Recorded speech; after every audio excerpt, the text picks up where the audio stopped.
Fontenelle is a holistic health coach, author of Aligning Your Inner Self meditation journal, and CEO and founder of two mental health companies, Fontenelle Art and Aligning Your Inner Self. Her work centralises around unconventional therapy and aims to address mental health difficulties through art and dance movement therapy. I had the pleasure to record this interview with Christina over a year ago during the pandemic. Christina's work speaks volumes for herself.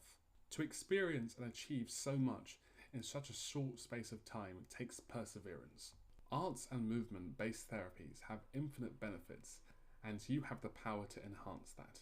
I hope you enjoy episode 7 as much as I did with Christina Fontenelle. So you use art movement therapy to spread awareness for various mental health issues. So what is it about art and movement therapy that you yourself are so interested in, and why is it so effective? Yeah, I think that, the company that I birthed, Fontenelle Art, came out of a place of oppression of my own childhood, of not being allowed to dance in my home, to listen to music out loud, or to paint. I just grew up in a very strict household, and it was bothersome for my parents. And so I'd have to sneak, anything that I can draw that no one could know that I'm making something or creating something. And now that I'm an adult, I wouldn't want anyone else to experience that. I realized that as a child, I was trying to find nonverbal ways to express and process the things that I was going through growing up in Chicago. And I think that, sometimes words aren't always there, but the creativity, the art, everything is around us, but it's a matter of utilizing it and honing in and seeing it as a resource. Why do you believe that mental health worldliness should be freeing and expressive and accessible to everyone? I think that prior to the pandemic, there's a lot of data showing that we were struggling with mental health.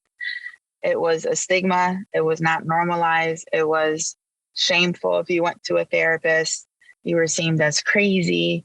And a lot of people just don't respond well to verbal therapy. And I am grateful. One of the few things I'm grateful for from the pandemic is that it escalated and brought forth the issue of mental health. Everyone struggles with something, whether it's depression, anxiety, OCD, an addiction of some sort, loneliness. Everyone struggles with something, but it's a matter of what tools can you use to begin to sit with that and to process that. There's a lot of things that I believe that we may be experiencing in the Black and Brown community that is intergenerational, things that have been passed down by our bloodline. And the art and music and movement is already in a lot of cultures. And so why not use something that's already there in our everyday and gatherings and community and use that as a tool to begin to talk about, well, how do you feel in your body?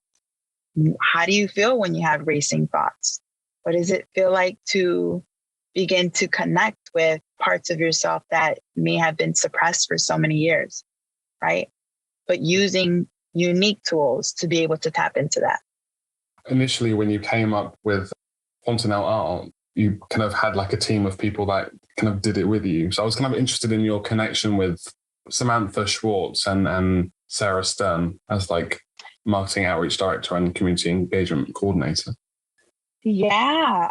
So I actually started this company alone from November 2019 up until March 2020. That's when Samantha Schwartz joined, and she was our marketing outreach coordinator. And then a few months in the pandemic, she became our vice president. And, she's just an amazing, amazing person who has so many connections and just has the heart of service. She wants to be a bridge to be able to bring, right connections, and the kids to the resources and adults to the connection. And I'm also grateful that soon after that, we had a person who helped with our marketing, Sarah Brooks. And then we had Sarah Stern, who is now our community engagement coordinator.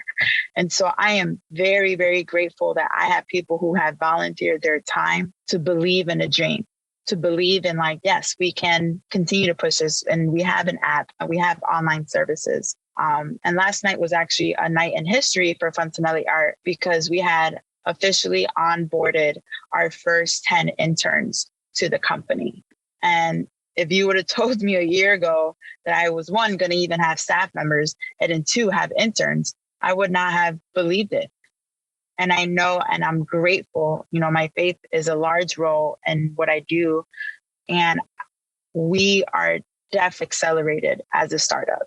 We have accomplished milestones that usually takes years for people to hit.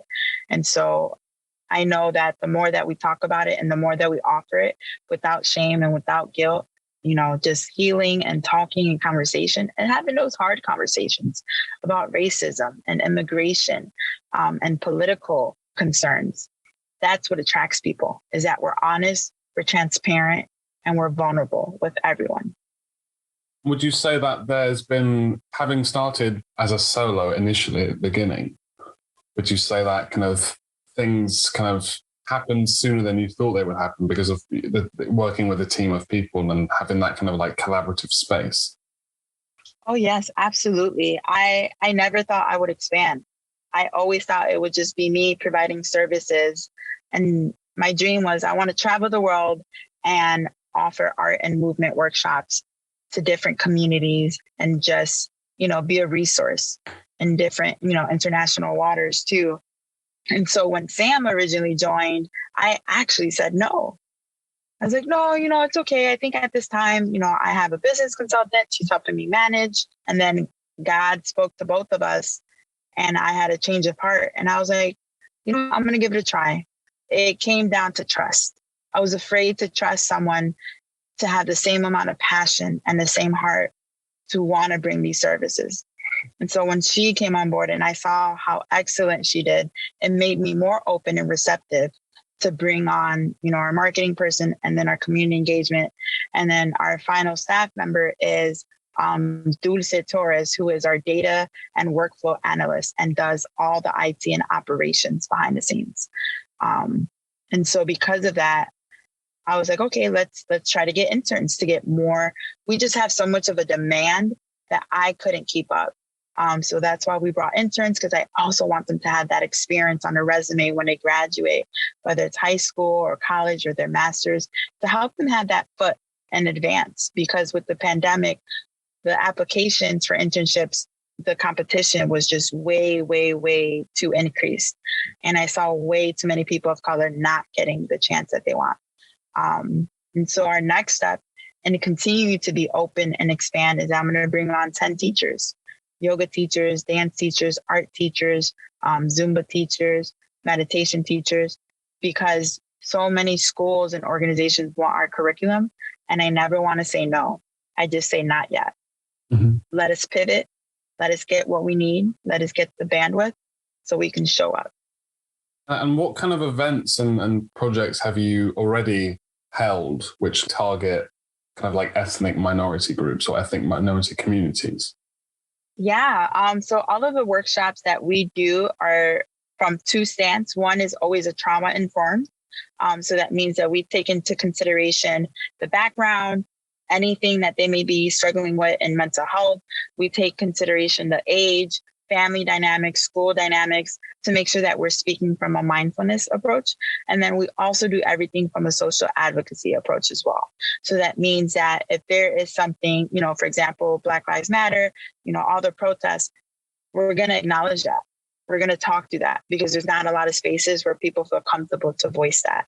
And so a lot of the work we do has to do with, otherism, being discriminated against, not feeling empowered. There's a reason why they ask us to come. And yes, it's mental health, but there's always a step deeper. And it's because there's a void that's not being met. Mm-hmm. And so that not being seen, students not being seen, staff members not being seen, burnout, maybe just not being motivated anymore. I think the impact of that is mental health. No, I agree with you. And I was going to ask, would you say that yourself, like you've experienced discrimination or stuff, the kind of the day-to-day thing a Black person has to go through kind of situation? Would you say it's like you're using your experience to like reflect what you're doing now and support others who have also experienced the same thing? I would say absolutely. in the same way that my company has accelerated and where we are as a startup, I feel like although I'm 30, I've been through a lot and I've been exposed to a lot, especially as a therapist. Just being attacked, being cornered in my office, being spit on, being called the N-word, people touching my hair, people touching my body, people staring at me publicly at work. This is the first time I publicly talk about it, but the biggest discrimination I faced was at the school, the Art Institute of Chicago. That is where I got my art therapy degree, and I graduated in 2016, went to Miami, came back, and I was offered a position as their art therapist in their mental health services. And so that was it. That was the dream for me, to be able to go back to the school that gave me my education and pour into other artists and performers and dancers. And then I didn't last 3 months because we had some issues with communication, expectations. I was showboated around by the director, like, oh yeah, she speaks Spanish and she speaks sign language. And, I think she's really going to connect with our students. And she's also a dance movement therapist. So we're going to be really, dynamic in how we approach the new numbers and data, just all of that. Literally within my first month, my director took me from department to departments that weren't related to us, and just emphasized how unique I was. And then when I was ready to begin practicing dance movement therapy, I needed a supervisor, a clinical supervisor. And then that became a problem. Oh no, we can't do that. That's too much of a liability. I was like, And so I was trying to be creative. And so a lot of people, when they hear dance movement therapy, they think it's a dance class. But sometimes it can just be movement, and me taking you on a journey on, let's lift our arms and take a breath. Let's notice how it feels to open our chest, or let's look down on our feet and wiggle our toes. How does it feel to be grounded? And so I took them through an experience, my whole team, to kind of give them some insight, like an in-service. Like, this is the type of stuff I would do with the students. We can do it sitting down. We can do it standing up. And he just rejected that. And so that was harsh because I needed my hours to become licensed. But the biggest thing was I had been sent down to Springfield to receive a certificate for sexual assault, to be able to be the mandated reporter for the students. And I remember 8 a.m., Springfield, Illinois, the first presentation was talking about rape and sexual assault started because of slavery, and started because the slaves, this is what they said, weren't following what they should have been doing. And that created disruption. And I literally look around the room like, am I getting punked? This can't be real. She did not just say this. I look, go ahead. I was going to say, because this is like an ongoing conversation with me and other people, but occasionally you get people saying that kind of stuff, and from a Black perspective, you automatically know it's incorrect. But a lot of the time, not to divide anyone here, but a lot of the time it's white people who say this. Mm-hmm. And I personally feel it's a mix between racism and like a generational gap. Yes. Because, I feel like in the past, people were kind of, even speaking from my family's perspective or whatever, there's certain terms and certain phrases that they're used to using back in the day, which now are not acceptable. Yeah. Yep. Sometimes it's quite hard to hear that from people, and it's kind of like it's quite surprising because you wouldn't have expected people still think and believe these kind of like theories or. Yeah. And I agree with you. I think that it's like we're still hearing this, and we're in 2021, right? And so it's shocking, but yet it's not shocking. It's a mixture of emotions. And then when you're in a space where you may be, if there's 25 people in the room and you're one of 3 who identifies as a person of color, now it feels a little threatening. Right. And so whenever I try to come from a social advocacy approach, it's always from a way of teaching. Like, let's explore that. Let's have a conversation about it. And so I tried to do that. That really wasn't helpful. There was a number of other group activities that we did that was very othering and exposing and triggering. So we fast forward, she tries to kick me out, on the final day, and I stand my ground. And I said, no, I want to receive my 40-hour training. I refuse to leave. I go back to the school, the Art Institute. I get an email a week later from the director of the sexual assault, training thing. And she CC'd my director and said, I expect consequences to take place because of her behavior in our training. And I was like, whoa, first of all, how did she get my director's information? Second of all, she took what was on my survey and threw it back in my face when I just wanted to get feedback.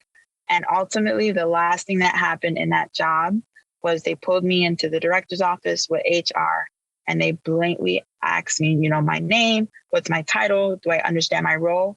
And they asked if I was an undercover social justice political activist looking to expose the mental health department at the Art Institute. And in the moment, how did that, or now like reflecting on that situation, how does that make you feel? I would say in the moment, I was very confused. I literally had to have him repeat it a couple times because I had never heard such terminology all in one sentence. That was the first thing. And the second thing I remember, I went into my coworker's office after they asked me to leave. They had me return my badge. Ultimately, I'm banned. I have a restraining order. The director, I'm not allowed to go 6 feet from my own school. And I remember laying on her floor and I began to cry. And she asked me the same question. She's like, how do you feel in your body? And I said, I just want to take my skin off. In a sense of, I'm so tired of having to advocate or explain or, stand up for myself every second because of my hair or my skin color. Now that I look back at it, I've read some articles and I realized that there was some tokenism taking place, where companies hire people because of your skin color to be able to use it in their data for numbers. That I was being showboated to different departments, kind of like bragging rights. And ultimately, I was objectified. I looked great on paper, but my skin color wasn't what they were looking for because I couldn't assimilate. And I know that that's one of my call to action is to disrupt everywhere I go. And it's not to tear things apart, to blame people, to say this is wrong, but I gently, the analogy I've been using this week is like Jumanji, the original one with Robin Williams, that low thumping of the game before the kids find it. Yeah. That's how I feel I want to go into spaces. I don't want to be loud. I don't want to be the animals and the tiger and the elephant. I just want to give you a low enough thump to give you curiosity. If I can get someone curious about their own viewpoint or an idea, then that allows their defense mechanism to be down. And that's where change can happen. I have to lead people on a journey, but it has to be in a gentle and still direct way. So that's what I learned from that experience.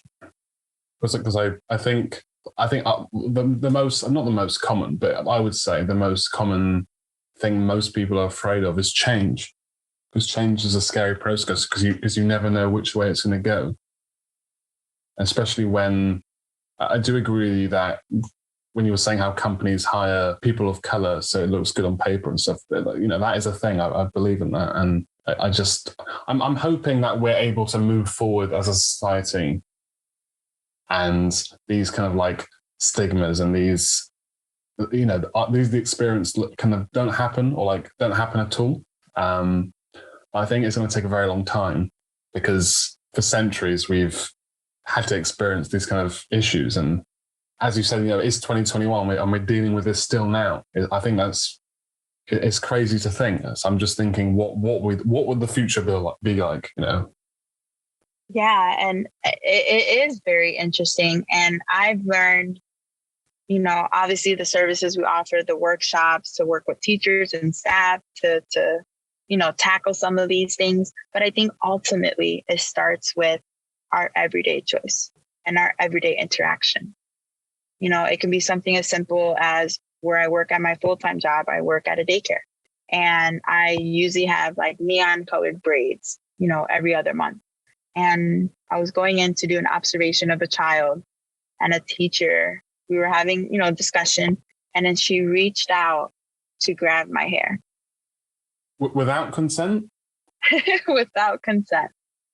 I don't agree with that. And I don't either. But I remember the first time it happened to me, I was in shock, and I just stood there and I was like, am I being pet by a stranger? And then the second time, they would grab it and I'd be like, I'm not really comfortable with you doing that. Now I finally feel equipped where I gently just put my hand and I just move their hand away from my hair. And I give them a very quick, you cannot do this type of speech. My hair is an extension of me and who I am. And it makes me uncomfortable to be touched. Mm.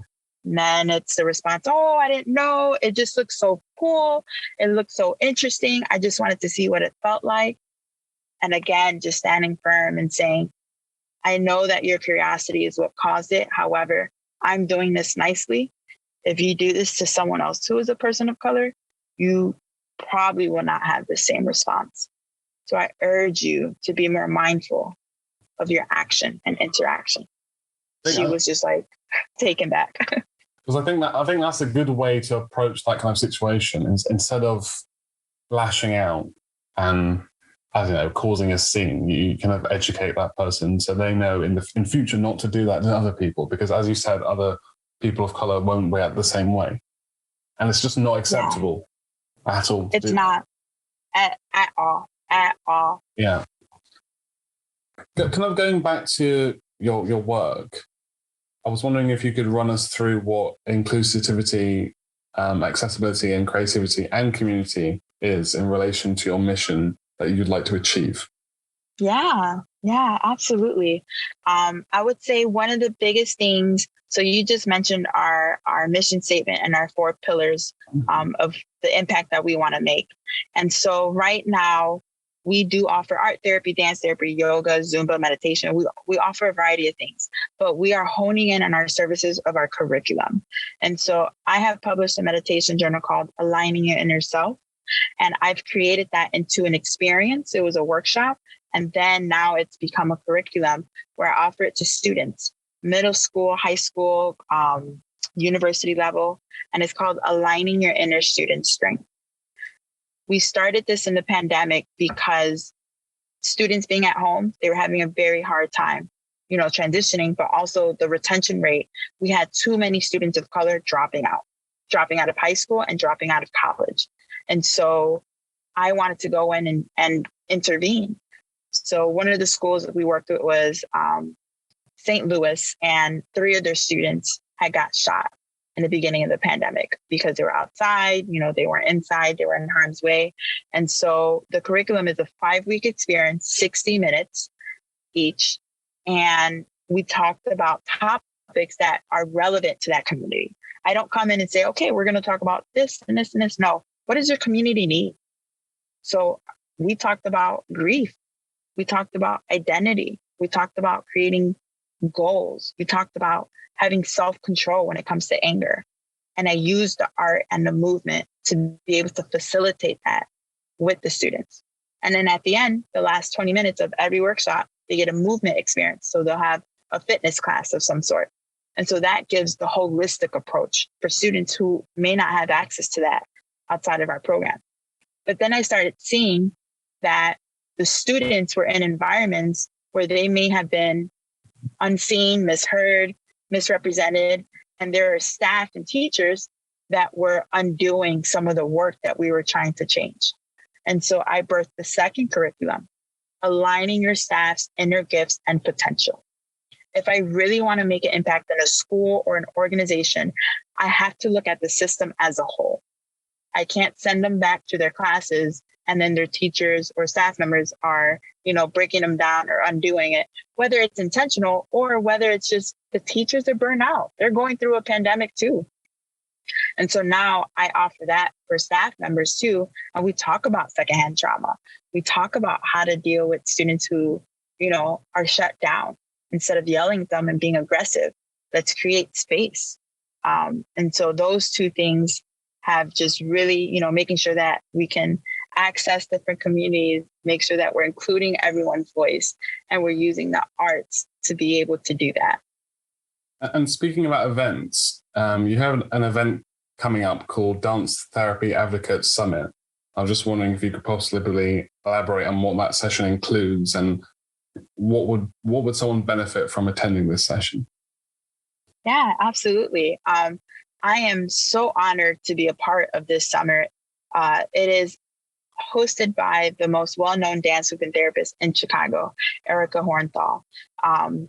And we are going to be offering this to other dance therapists, but it's open to the public to be able to gain insight on what it is, the work that we're doing and how we're using this work to dismantle, COVID and the impacts in mental health, racism, just anything. And so we have a wide variety of panelists, and they will be using movement in their speaking engagements, just like I will.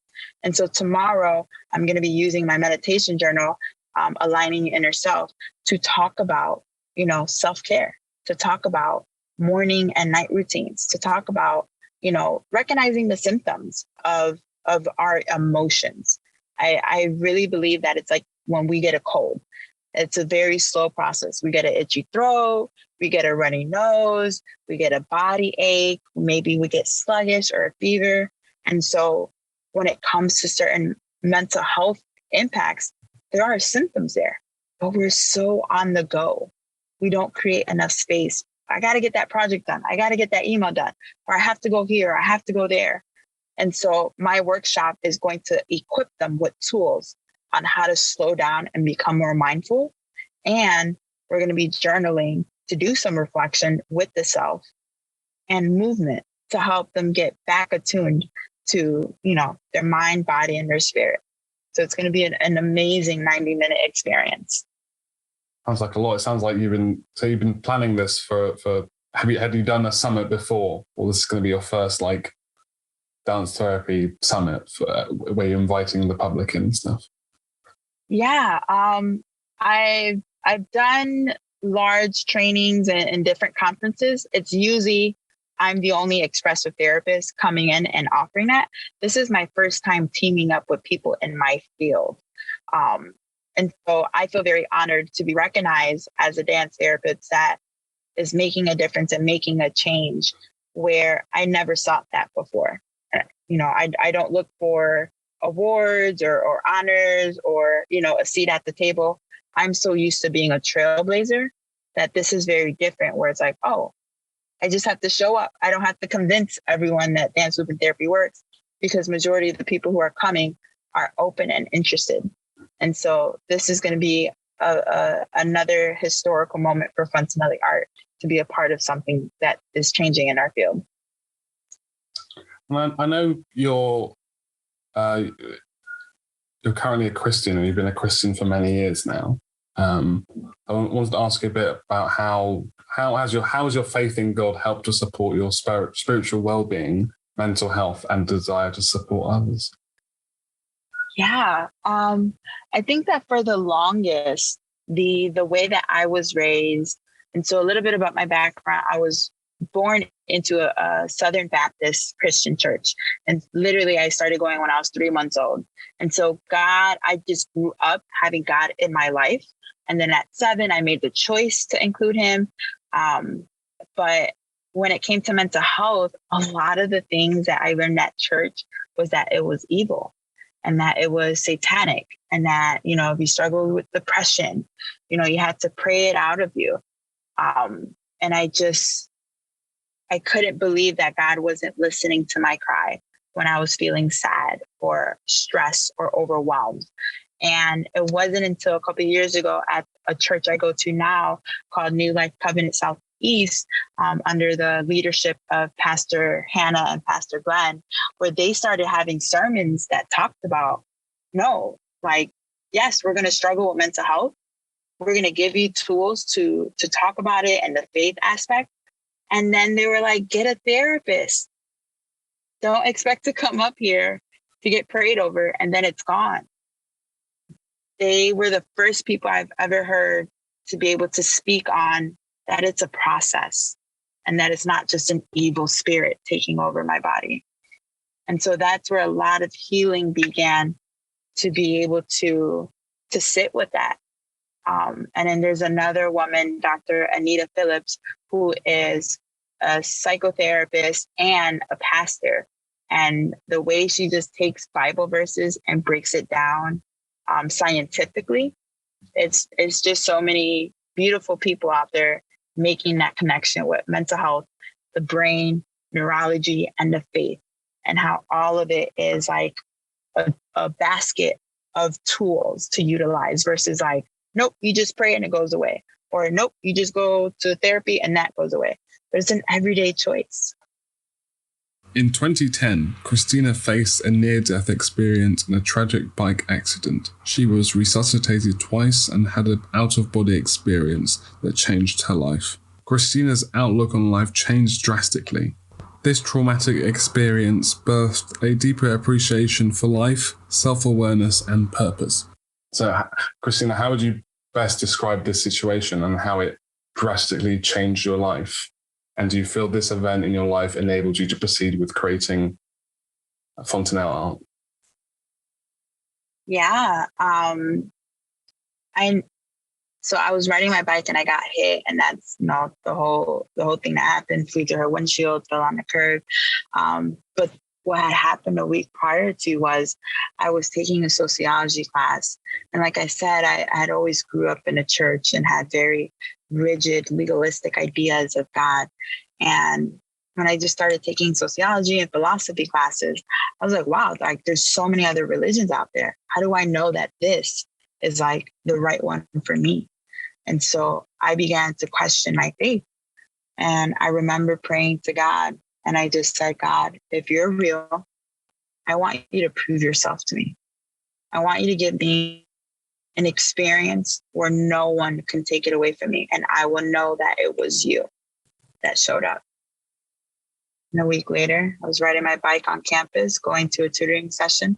The next thing I know, I look up and a car is coming in my direction. I walked out of the hospital 2 days later. And something I would never forget is what the doctor said. I came into the room. I looked very, very beat up, very bruised. They thought they were going to amputate my legs because of how bad they looked. And the doctor said, Christina, people fall down the stairs all the time. And I'm looking at him like, what does this have to do with me? Like, tell me what's going to happen to me. And he's like, people sprain an ankle, they hurt their arm. You just got hit by a whole car and flew through a windshield. You did not break a single bone. And they said, scientifically, we cannot explain what just happened to you. And I just remember my family just going hysterical because we just didn't understand, like, what do you mean nothing? I had lost 7 of my teeth. My mouth broke my fall on the curb of the street. And I woke up the first time choking on a tooth, which put me into shock. And then I got 12 staples. From that accident, I just switched my perspective of life. I felt like I had a second chance to be more appreciative, to, look up and look at the clouds and the birds and to be more mindful. I still had a lot of work to do. I wasn't a therapist at all yet. I was just an artist. And it wasn't until I had an internship at a traumatic brain injury clinic here in Chicago. And the director in my interview, I don't even know how my accident came out. I think she asked me like why I was so interested or passionate with working with traumatic brain injury. And so I shared it. And so she brings out a skull, and it's, just a skeleton of a head. And she's like, do you understand that if you would have felt even half an inch in any other direction, you would have been instantly paralyzed or dead. But because your mouth took the impact of the weight, you're here. And so like that like blew my mind, because I was like, oh, I didn't even think about that because I was unconscious. And so when I started leading groups, my clinical director said, I think that you should share your story. This would be a great way to connect with them, with accidents, because they all had an accident of some sort. And so I shared it, and the clients began asking me, so, how long was physical therapy? How long was speech therapy? Did you have to learn how to walk again and talk again? And I'm looking at them like, wait, what? And they're like, yeah, like we all went through something like that. Some of them lost their speech completely. Some of them are in wheelchairs. Some of them are disabled. And I was like, oh my goodness. I had another level of deeper gratitude. Like, they are right. I could have been so injured that I needed to relearn just the basics. And so every year I am still learning. It happened in March. Every year I still learn something about that accident that makes me even more grateful of how covered I was. You don't know what you don't know. And so I think that accident shows through everything. When I go to a restaurant, I look at the waiter. Hi, how are you? Oh, I'm good. No. How are you? How's your shift going? Oh, it's been a long shift, or it's challenging. What's your name? Oh, my name is such and such. I see people as human. And I think that is something that's so simple that I can do as a form of gratitude for still being alive, is to see other people, outside of their race, outside of their background, outside of their nationality, but just as a human. You don't know what's going on in someone's life. And to be able to see them and ask them how they're genuinely doing, that goes a long way.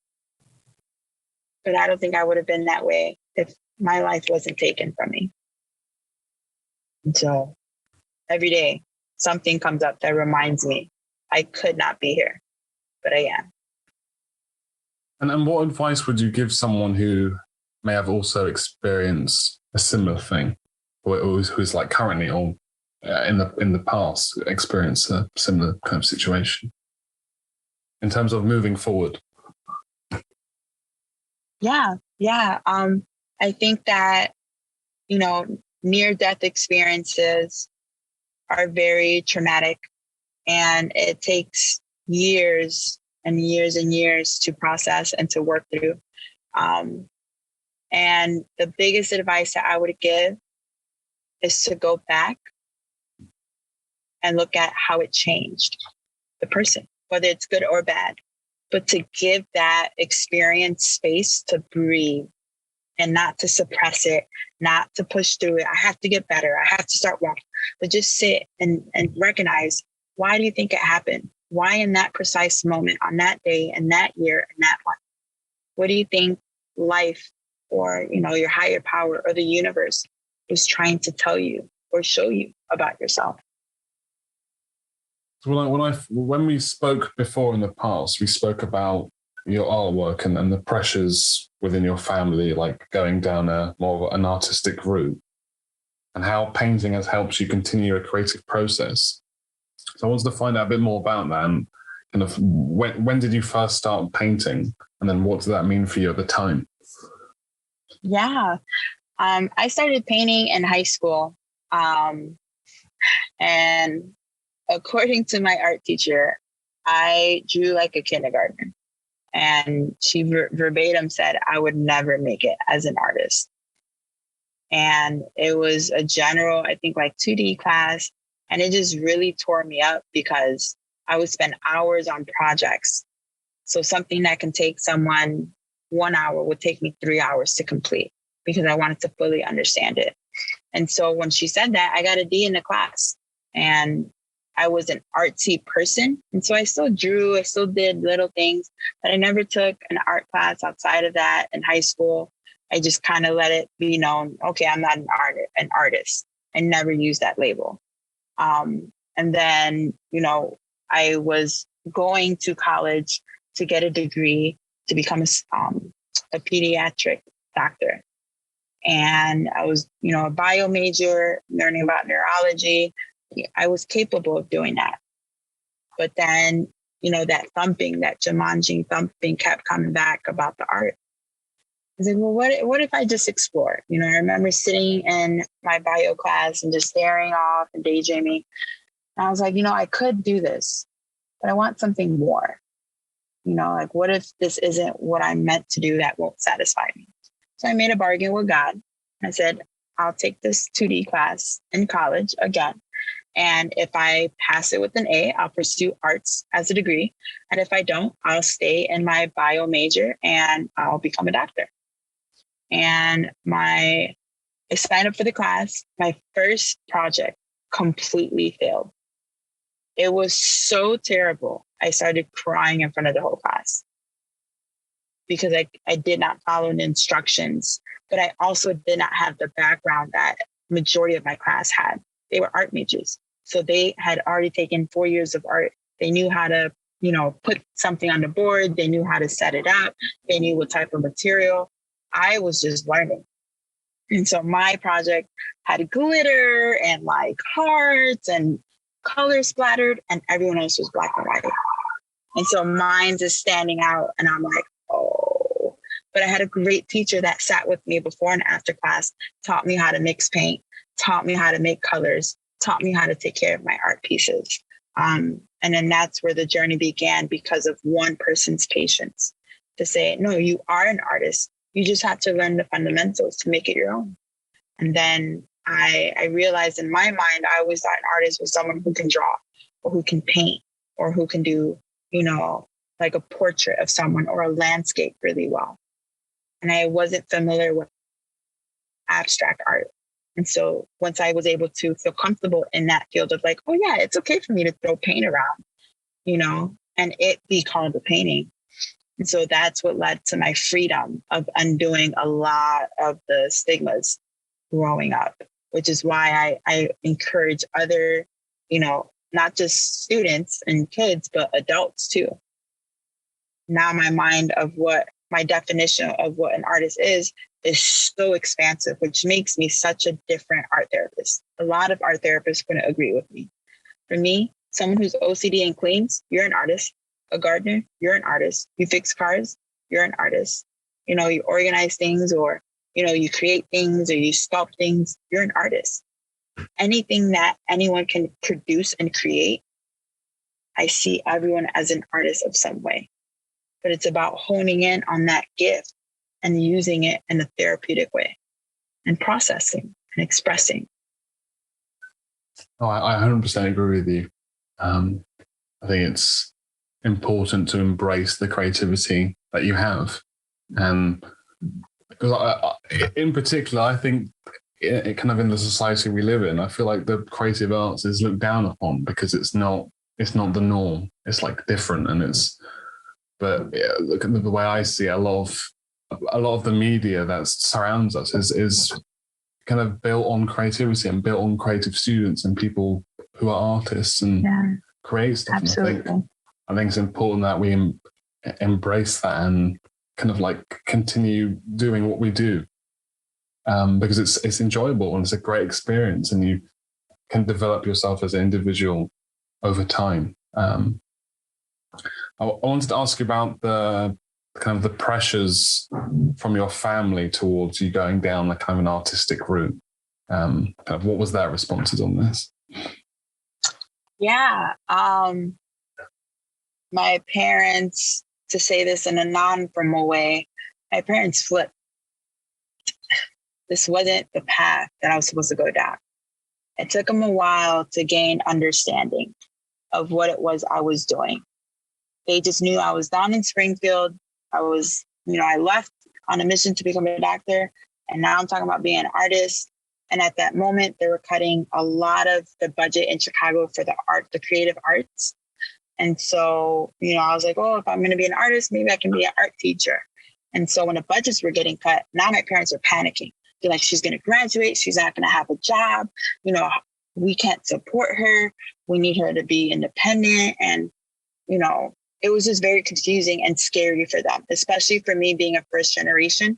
Again, I was trailblazing in ways that they weren't familiar with. And so when I transferred to Illinois State University and I was a sophomore, and I realized that everything was getting cut, and maybe an art teacher wasn't the best route. I tried to do art administrative.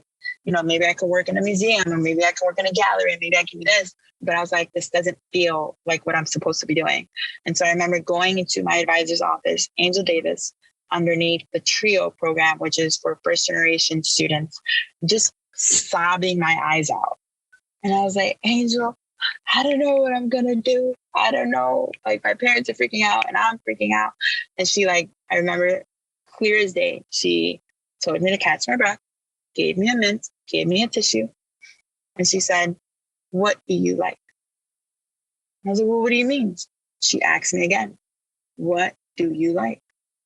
And so in my tears, and I'm sobbing, and I'm like, well, I like art, and I like psychology, and I like the brain, and I just want to help people. And so she turns over in her chair, goes into Google, and types in art and psychology. And that is where art therapy came up, and the school, the Art Institute, came up. And so once I got on that path, typically to be admitted into the art therapy program at the Art Institute, you have to have a degree, an undergrad in art therapy, or have taken the fundamental workshops, Art Therapy 101, 102, things like that. And I had neither. And so I created my own major because I don't take no as an answer. I knew this is what I want to do. I have to at least try. So I was a major in studio arts, painting, and then a double minor in psychology and art history. And I crafted it together. I met all the requirements. I volunteered. I started this club. I started that club.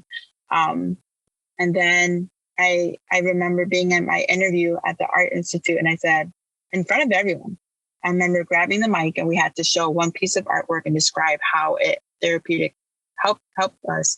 And I said, I know I'm not qualified to be here, but I promise you that if you give me a chance, I'll be the best damn art therapist that comes out of your program. And everyone just got quiet. And then I passed the mic to the next person. I knew my competition was hundreds, over 300 applicants. They were only going to take 20. My art teachers said, you should apply for backup schools. You should take a break. You should, hone in on your craft. And I just had to mute everyone, my parents, my teachers, everyone, and say, no, this is what I feel God is telling me to do. I'm not going to have a backup. I'm going to the Art Institute. I'm going to get admitted, and I'm going to walk across that stage. And that is exactly what happened.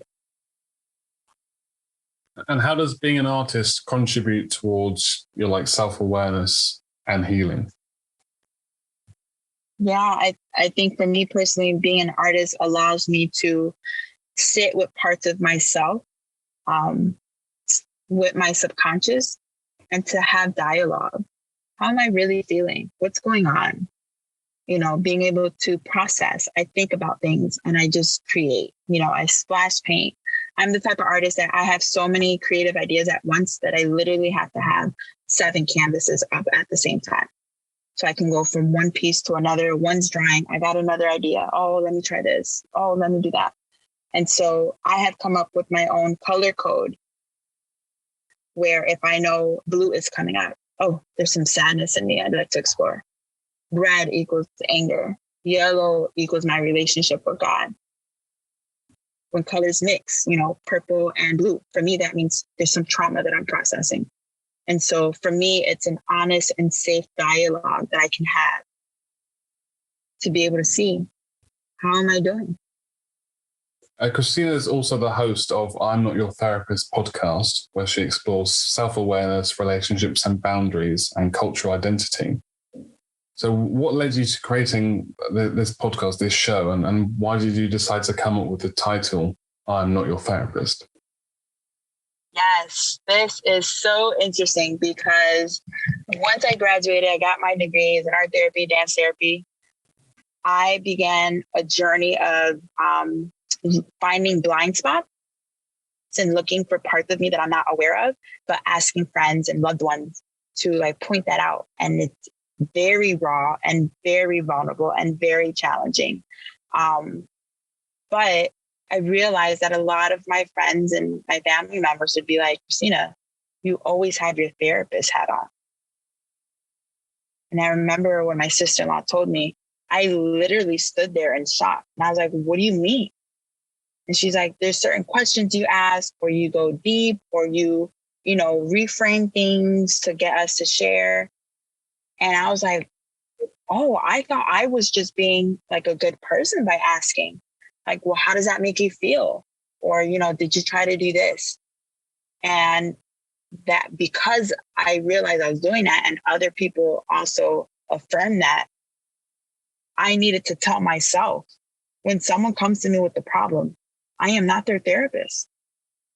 I do not have to solve it for them. I do not have to problem solve it or process it or go deeper with it. And I had a hat on that I didn't even know was on.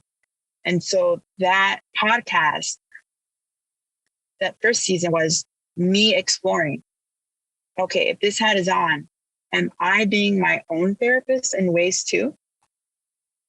And so it was me having dialogue, literally me processing certain topics out loud about my culture and school and my experiences and trauma, to see if I can have distance between me and my therapist hat.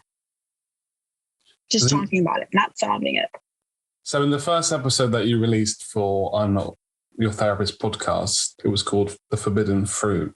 There was a section which I wanted to talk to you about, and it was about you being a Christian and also being bisexual.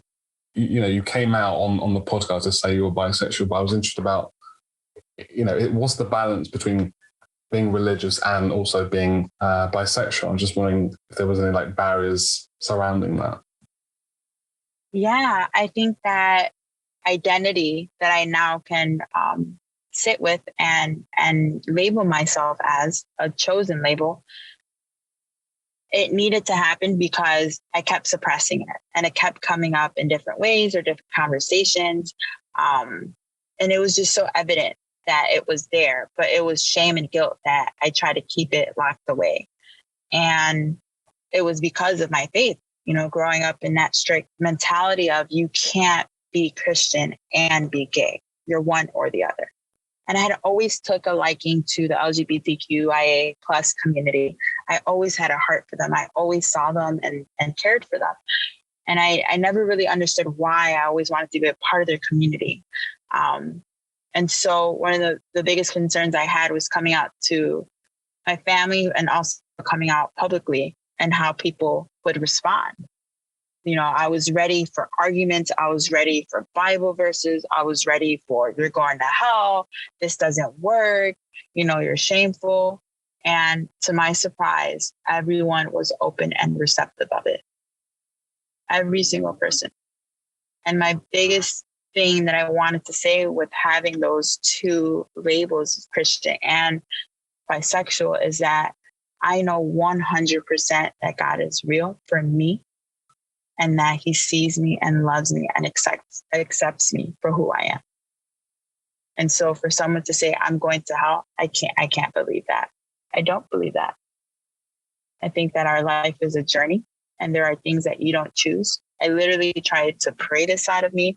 I've tried to get people to pray it out of me. I've tried doing, a baptism to see if it will renew me, and it did not go away. And so I decided to face it and sit with it. I agree with you. Like, I'm going to open up a bit here, but when I'm also bisexual. So when I came out to my parents, that's like the hardest thing ever, because you want that approval. You want that acceptance, and you don't want them to see you any differently. Right. I think especially when you have, maybe like strict or like quite traditional parents, for them to hear that is quite a lot for them to take in, and a lot of the time when your parents have those kind of morals and stuff, they tend to react badly. And I understand that for a long time you kind of wanted that approval. You just wanted to be open and be you. And our society is so like, there's so many rules, and we can't just live our life and be people. So we have to like come out and be open about it and say, I'm gay or I'm bi or whatever. But, if our society wasn't so strict and these kind of rules and these kind of like stigmas around your sexuality wasn't engraved in our society, there wouldn't be like a huge build up to like coming out and stuff. I just think a lot of it is based on the pressures within society, and it frustrates me. That's the thing. I agree with you. I do agree with you that I do think that it's a societal way of oppression to try to get people to expose themselves or to name themselves and to label themselves, as opposed to just existing and just being. And so first of all, I want to say thank you for, sharing that piece with me and talking about it openly. And I agree with you about the parental part as well. I definitely thought that, in particular, my mother, who was also a Christian, was just going to just be so upset, just be so disappointed. And, I had randomly just at a gas station, I had put the podcast out and talked to her. And she was like, oh, okay. I was like, wait, what? I was like, what? Did you hear what I said? She's like, yeah. And so my mom doesn't speak English well. She only speaks Spanish. So she's like, do you like boys more or do you like girls more? And I was like, well, I don't know right now, but I'm leaning towards, liking men more. And she's like, okay. So can you make contract and give me, grandbaby? And I was like, what? She's like, basically, my mom is 74. I'm 30. And she did not care. She just wants me to give her a grandchild. And I was like, this is not the reaction that I expected. And so that showed me that sometimes I may have preconceived notions of what can happen or how someone will respond, but we truly, truly never know until we just do it. I think that's scary. Yeah, I think I agree with you. You kind of like in your mind, you play how the situation would play out when you say this to them, and you think of all the negatives before even telling them, and then when you tell them, it's fine. And it's such a nice, it's like a sense of relief. It's so nice to, because I just think maybe if you had told that your mother like a few years back, her response may have been different because of the times. I think, the times are changing and people are adjusting to the new ways of living and stuff. And I think as time goes on, being open about your sexuality is becoming more accessible and more of a norm than it was before. That's just my take on it anyway. Yeah, I agree with you. I do agree with you that as more time progresses, it's starting to become more normalized, that people just have different identities and different preferences and just different choices. And in my mind, I always thought like, well, you can't be a professional and be this, or you can't look like that, or you can't present as this because you'll be a bad example. And I just had to let that go and realize that it's a lot more common than I think, a lot more common. And are there any particular resources that you think that would be helpful for other people, say books or documentaries, that kind of thing?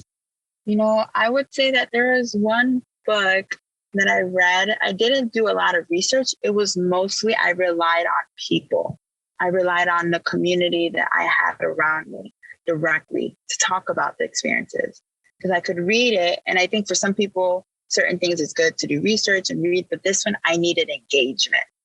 I need good girl, bad Christian or something like that. It was just an absurd type, converts, gets married and all of a sudden she's not bisexual anymore. And so one thing I did not like about that book was that she did not talk about that process, and I don't believe that you can just undo it or switch it off. And so I realized after reading that book, I was like, I'm too opinionated to read on this specific topic. So I'd rather talk to people. And so I would suggest as a resource is to find a community, find a safe space to have dialogue, to have questions, to have conversation, and to have insight. I think that's the best place to go to start, and let them pour into you. And kind of what's next for you? What's going to happen this year in 2021 for you? What kind of things are you planning to be doing? Yeah. In And so outside of Fontenelle Art and the team expanding, I eventually want to pull back from Fontenelle Art and allow it to run itself. I am going to be launching on the 1st of July my independent life coaching company called Aligning Your Inner Self. I do this privately. It's actually how I paid my staff. It's as a service exchange. They work, set hours a week and they get free coaching sessions. But now I'm going publicly with it. I believe that there's a lot of things that I have experienced and gone through and still yet to go through. But with the wisdom that I have, I want to pour and help someone else in their journey. And so I'm really excited for that to launch. I'm going to be on a few podcasts and mostly traveling to do mental health consulting. A couple of schools have brought me on as their school year personal consultant to come in and start incorporating mental health in their everyday school curriculum. And so I'm excited to start just changing systems, one by one. And so, be on the lookout for new faces, for new content with coaching, and just traveling as much as I can. Well, thank you so much, Christina. We've reached the end. Thank you. I've really, really enjoyed speaking to you. It's really good. And I hope you enjoyed this conversation and stuff and just chatting and getting to know each other a bit more. Yeah. Thank you so much for this space. I do want to say thank you for just the mindfulness of your questions and how you pulled certain things out. A little bit that I mentioned before, sometimes when I do podcasts or interviews, it's always my therapy hat on. And I would say this is my first interview where I felt whole, that I wasn't wearing any hat, that I just showed up and shared me as a person.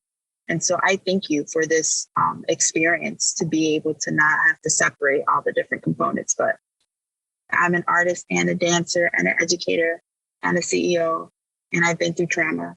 And so thank you so much for cultivating this experience. And I hope that all your listeners will be able to gain something and they learn a little bit about themselves. Thank you so much. Yeah, I agree with you. I'm glad that I've helped you to kind of feel comfortable and open up about these, areas that you feel comfortable with and areas that you haven't really spoken about before. I just think it's important that we speak about these kind of issues, and in some ways, in terms of listeners, that they can take something back from kind of your life and the things you've been doing. So yeah, thank you. Thank you so much. You're welcome. Thank you.